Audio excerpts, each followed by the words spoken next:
How do PhDs justify abuse? I want to talk about this really challenging topic today. I'm a professor myself, and I think we all justify sometimes actions that are not necessarily beneficial for anybody. And I'm going to start with that. So, first of all, it's challenging for me. I'm not trying to out anybody. That's not what this is for.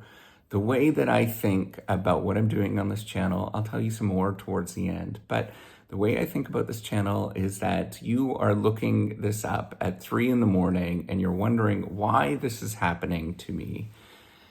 And these experiences are pretty universal that I think many of us experience at various different parts of our life. But I want to talk about some of these things and then hopefully get it out in the open. And then after that, give you some things that help me figure out all of this. So my baseline is that everything that you should do. So my baseline, I was talking about this. My baseline is, first of all, nobody cares. But where I want everybody to go to is that everybody feels a sense of belonging. Everybody feels that they can accomplish something, and everybody feels some sort of encouragement whenever they do anything that is non-standard.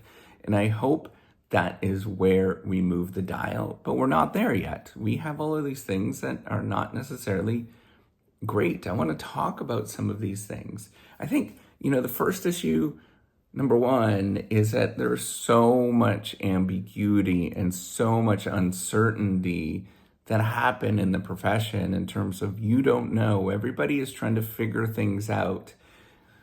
The people that are actually evaluating your work don't know what they're evaluating. You don't know how to write this stuff. And so we always feel very uncertain and very uneasy. And whenever we feel uncertain and uneasy, our emotions are already sensitive. They're already up, they're already engaged. And we want to take our frustrations out on either ourselves or other people. I was laughing, and I think I told the story a few videos back, but I swear a lot when I work. And it's not necessarily because that, I do get angry, I do get emotional, but it's not because I am angry at, everything. It's because I am emotionally drained whenever I am doing this. Now, I think another thing that happens is that there is a lot of normalization of behaviors that happen. Right, so we normalize a lot of the suffering that we go through. We think that, well, the previous people that had these experiences, we're going to pass these along to other people because that's what we do as academics, is we sort of create acolytes and we create the sort of system of people that are actually doing work for you in sort of the same trajectory of knowledge. And even when you're, long gone and you're passed away, they're supposed to be working within this sort of knowledge that people work in. And so we normalize a lot of the traits. The classic one of that, you can look this up. I don't remember the surgeon's name, but he created the idea of interning. I think it was at like Ohio State or something like that in the 1910s. 1920s. And the idea is that you should be superhuman and work 80, 90 hours a week. And if you didn't do that, that means that you are not a good scientist or researcher. We know that this has changed. The norms change very slowly. And we know that, those norms are maybe in a lot of professions are not necessarily the same as it was many years ago. And so we have to acknowledge some of those things. And we normalize, even today, some of the suffering that we go through. And we say, well, that's just the way it's done. Just because that's the way it's always been done doesn't mean that's the way it should be. That is the key thing that you will learn if you watch a lot of the stuff that I talk about, is that we can change this. It requires different things to change it. And a second thing that happens, and even in my field, which is relatively lucrative, so I'm in business, and it's relatively lucrative to compared to other fields. There's a scarcity mindset that we have, that there's only so much that goes around. And I just fundamentally don't believe that anymore. Part of that, if you study business, part of it is we're trained in a lot of economics, and they have a scarcity mindset. The way that we imagine resources, for example, is that there's only so much that goes around. But I don't believe that. We are in different areas, that there is a ton of opportunities. I think it's poorly understood how many opportunities that we actually have. And the models that we use are just terrible, because it doesn't recognize that there is a growing amount of opportunities that exist.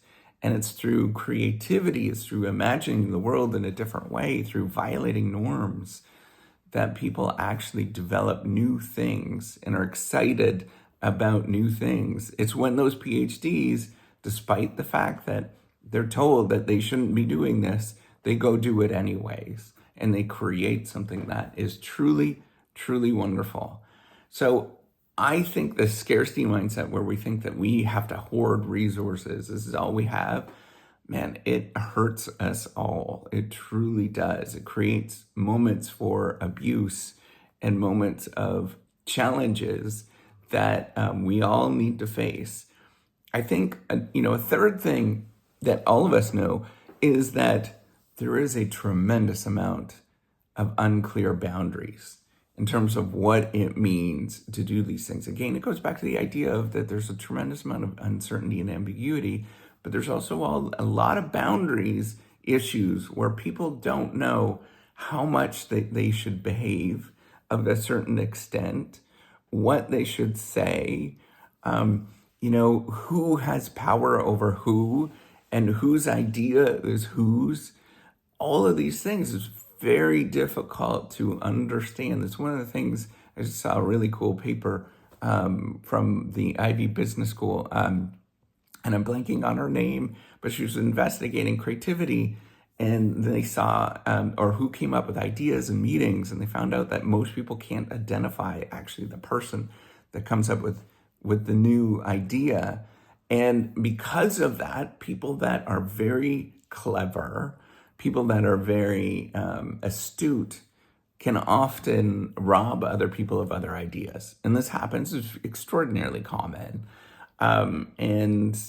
That's one of the challenges that we have, is that there's all these unclear boundaries on what it means. There's unclear boundaries in like whether you should stop working, right? Like you're terrible if you don't work on the weekends, and all of this kind of weird logic that is part of what we actually do, right? Or that you're somehow, that you have to do everything, and there's no recognition that there's boundaries often, and these issues are very, very pronounced. Once you get into it, you realize, oh my gosh, I understand what he's saying.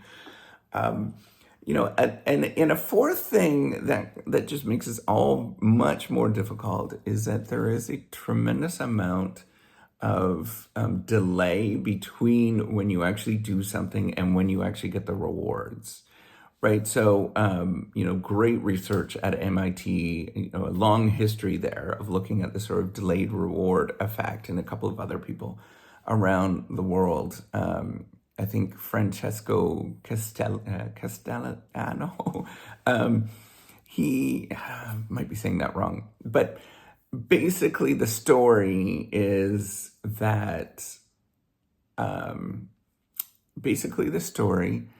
that when you perform an action and you have to wait a long time, you get frustrated. You don't know what causes what, right? And there's a lot of causal ambiguity. Now I'm going to extrapolate this research a little bit and suggest that whenever there's that causal ambiguity where you perform something and you have to wait for a decade, maybe 2 decades to get any sort of benefit from it, then at those moments, you like to do things like power dynamics, or steal,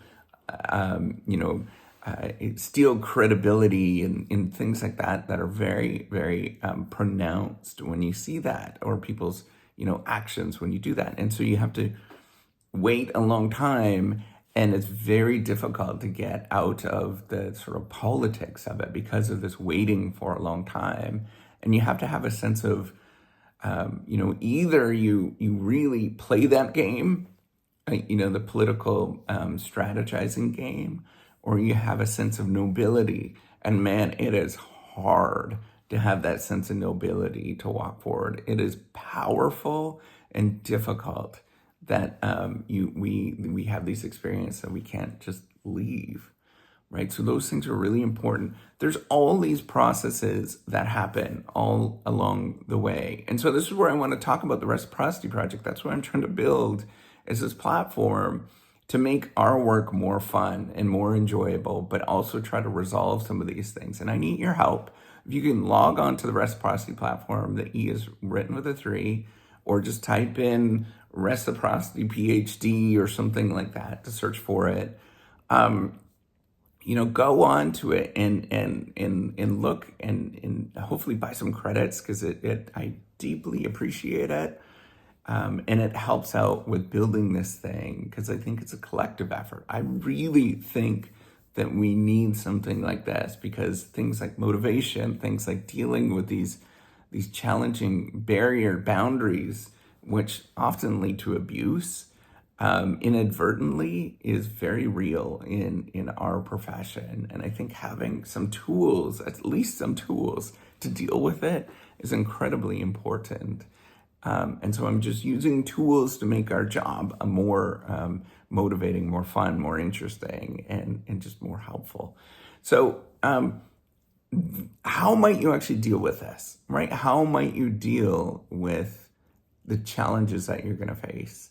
I think it's really working on the sense of self. It's really saying, I'm going to try to do as much good in this world as possible. And it's removing yourself from the world, practicing that, like, I am a good person and I have a boundaries that I'm going to do, and I'm just going to walk those boundaries forward. So if something happens to you, and I guarantee something is probably going to happen to you along the way, you just keep walking forward. You keep saying, I am a good person and I am going to walk forward and be a genuine human being where I'm going to try to help out. And that is, the boundary is super important for you. And so you manage that barrier, those, where you just try to do as much good as possible. And the way that you do that is you try to build a healthy life around you that is outside of all of this nonsense, right? That means, like, if, finding things like cooking or, exercise or having a dog or whatever, right? Like having kids is fun, but man, it adds a lot more complications. I have a couple of boys. It's wonderful, but man, just be well aware you're going to have to work on that inner strength a lot more, and have that quiet confidence just to walk forward every day and to love yourself and to spread. I know that I'm well aware of, it's not scientific and anything like that, but it's such an important part of being somebody that has the strength, is just straight out love. Like, you have to remind yourself every day that you're a good person. You have to remind yourself that I could only do so much, and I'm going to walk forward every single day. And I'm going to ignore the people that ignore me. I'm going to walk forward and just love every moment. I know it is it's very religious to do this, but it's practicing this on a daily basis. That it's not a one-off thing. It's a practicing every day, and reflecting on, I can do this, and I don't need to play those games. I can walk forward and love who I am at any given moment. It's an inner strength thing. It's something where you just walk forward and know that you have confidence and know that everything will work out. Impossible to do. I go through this all the time. I know everybody in the profession goes through it every time, but just keep doing it one little day at a time. And that's it. One little step, one little day, and that's it.